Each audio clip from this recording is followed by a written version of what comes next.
ಪಿತನ ಸುತನ ಮತ್ತು ಪವಿತ್ರಾತ್ಮರ ನಾಮದಲ್ಲಿ ಆಮೆನ್.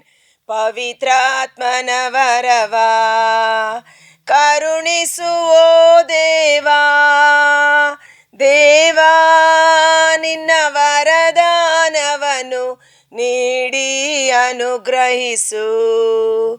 ದೇವಾ ನಿನ್ನ ವರದಾನವನ್ನು ನೀಡಿ ಅನುಗ್ರಹಿಸು. ಲೋಕಕ್ಕೆಲ್ಲ ನಿಮ್ಮ ವಚನವನು ಏಕದೇವರು ಯೇಸು ಎಂದು ಘೋಷಿಸಲು ಶಕ್ತಿ ನೀ ಕಳುಹಿಸು. ಈ ಶಿಷ್ಯರು ನಿನ್ನ ಬೇಡುವೆವು, ಪವಿತ್ರಾತ್ಮನ ವರವ ಕರುಣಿಸುವೋ ದೇವಾ, ದೇವಾ ನಿನ್ನ ವರದಾನವನ್ನು ನೀಡಿ ಅನುಗ್ರಹಿಸು. ದೇವಾ ನಿನ್ನ ವರದಾನವನ್ನು ನೀಡಿ ಅನುಗ್ರಹಿಸು.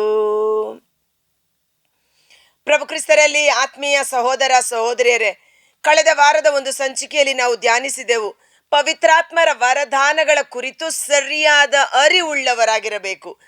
ಪವಿತ್ರಾತ್ಮರ ವರದಾನಗಳ ಕುರಿತು ಸರಿಯಾದ ಅರಿವುಳ್ಳ ವ್ಯಕ್ತಿಗಳಾಗಿ ನಾವು ಮಾರ್ಪಟ್ಟಾಗ ಅವುಗಳನ್ನು ಸರಿಯಾದ ರೀತಿಯಲ್ಲಿ ಉಪಯೋಗಿಸಿ ದೇವರ ರಾಜ್ಯಕ್ಕೆ ಅದು ಉಪಯುಕ್ತವಾದ ವರವಾಗಿ ಮಾರ್ಪಾಡಾಗುತ್ತದೆ. ಕಾರಣ, ಪ್ರೇಷಿತರ ಕಾರ್ಯಕಲಾಪಗಳು 8ನೇ ಅಧ್ಯಾಯ ವಚನ 18ರಲ್ಲಿ ಈ ಘಟನೆಯನ್ನು ನಾವು ನೋಡುತ್ತೇವೆ. ಪವಿತ್ರಾತ್ಮರ ವರವನ್ನ ಹಣಕಾಸಿನಿಂದ ಕೊಂಡುಕೊಳ್ಳಲು ಎಂದಿಗೂ ಸಾಧ್ಯವೇ ಇಲ್ಲ. ಪವಿತ್ರಾತ್ಮರ ವರದಾನ ದೇವರ ಶ್ರೇಷ್ಠ ಕೃಪಾವರವಾಗಿದೆ, ದೈವಾನುಗ್ರಹವಾಗಿದೆ, ದೇವರು ಕೊಡುವಂತ ಉಚಿತವಾದ ವರದಾನವಾಗಿದೆ. ಆದ ಕಾರಣ ಪ್ರೇಷಿತರ ಕಾರ್ಯಕಲಾಪಗಳು 8ನೇ ಅಧ್ಯಾಯ ವಚನ 20ರಲ್ಲಿ ಅದಕ್ಕೆ ಪೇತ್ರನು, ನಿನ್ನ ಹಣಕಾಸು ನಿನ್ನೊಂದಿಗೆ ಹಾಳಾಗಿ ಹೋಗಲಿ, ದೇವರ ವರವನ್ನು ಹಣಕ್ಕೆ ಕೊಳ್ಳಬೇಕೆಂದಿರುವೆಯಾ? ಪವಿತ್ರಾತ್ಮರ ವರ.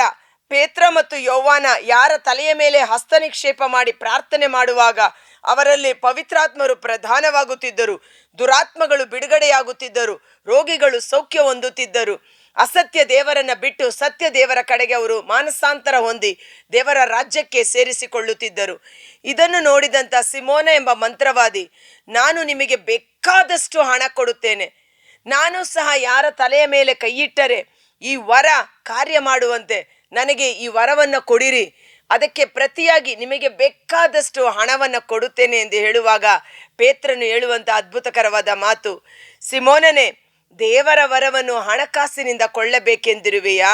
ಎಂದಿಗೂ ಸಾಧ್ಯವಿಲ್ಲ. ನಿನ್ನ ಹೃದಯದಲ್ಲಿ ಕೆಟ್ಟತನ ತುಂಬಿದೆ, ಪಶ್ಚಾತ್ತಾಪ ಪಡು, ಪಾಪಕ್ಕೆ ವಿಮುಖನಾಗಿ ದೇವರಿಗೆ ಅಭಿಮುಖನಾಗಿ ದೇವರಲ್ಲಿ ಪ್ರಾರ್ಥಿಸು, ದಾಹದಿಂದ ಬೇಡಿಕೋ, ದೇವರ ಕೃಪೆಗೆ ನೀನು ಪಾತ್ರನಾಗುವೆ ಎಂಬುದಾಗಿ. ಅದೇ ರೀತಿಯಲ್ಲಿ ಮತ್ತೊಂದು ಘಟನೆಯನ್ನು ನಾವು ನೋಡುತ್ತೇವೆ.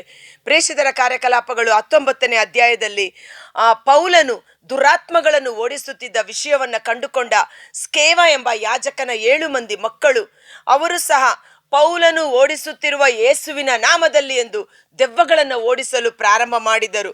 ಅವರ ಉದ್ದೇಶ ಪರಿಪೂರ್ಣವಾದುದಾಗಿರಲಿಲ್ಲ. ಅವರು ಮಾಡುತ್ತಿರುವ ಸೇವಾ ಕಾರ್ಯ ದೇವರ ಚಿತ್ತಕ್ಕನುಗುಣವಾಗಿ ಇದ್ದುದಲ್ಲ. ಅವರ ಉದ್ದೇಶ ದುರುದ್ದೇಶದಿಂದ ಕೂಡಿದ್ದ ಕಾರಣ ಅವರು ಆ ರೀತಿ ದೆವ್ವಗಳನ್ನು ಓಡಿಸಲು ಪ್ರಯತ್ನ ಮಾಡುವಾಗ ಆ ದೆವ್ವಗಳು ಎದುರುತ್ತರ ಕೊಟ್ಟು ಮಾತನಾಡಿದವು, ನನಗೆ ಪೌಲ ಗೊತ್ತು, ಪೌಲ ಹೇಳುವ ಯೇಸುವಿನ ನಾಮ ಗೊತ್ತು, ಆದರೆ ನೀನು ಯಾರು ಎಂದು.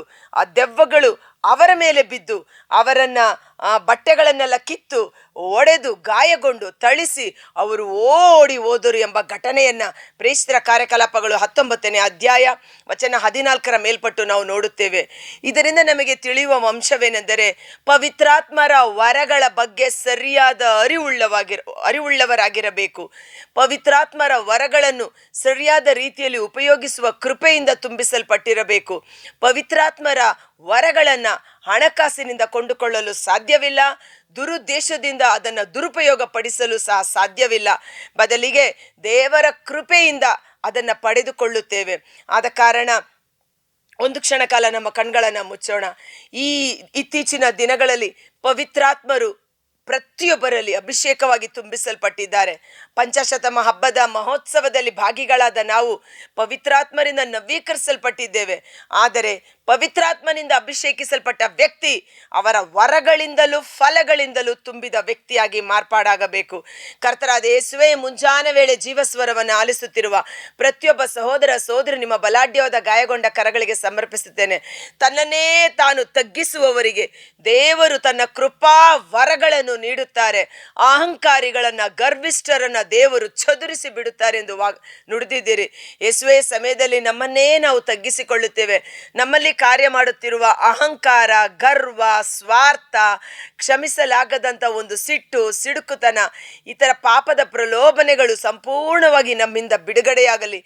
ದೇವರ ಸನ್ನಿಧಾನದಲ್ಲಿ ನಮ್ಮನ್ನೇ ನಾವು ತಗ್ಗಿಸಿಕೊಳ್ಳುತ್ತೇವೆ. ಓ ಪರಿಶುದ್ಧಾತ್ಮರೇ, ನಿಮ್ಮ ವರಗಳಿಂದಲೂ ಪವಿತ್ರಾತ್ಮರ ಸತ್ಫಲಗಳಿಂದಲೂ ನಮ್ಮನ್ನು ಅಭಿಷೇಕಿಸಿ ದೇವರ ರಾಜ್ಯಕ್ಕೆ ಉಪಯುಕ್ತ ಸಾಧನಗಳಾಗಿ ನಮ್ಮನ್ನು ಮಾರ್ಪಡಿಸುವಂತೆ ಯೇಸುವಿನ ಅದ್ಭುತಕರವಾದ ನಾಮದಲ್ಲಿ ಪ್ರಾರ್ಥಿಸಿ ಬೇಡಿ ಹೊಂದಿಕೊಳ್ಳುತ್ತೇವೆ. ಆಮೆನ್.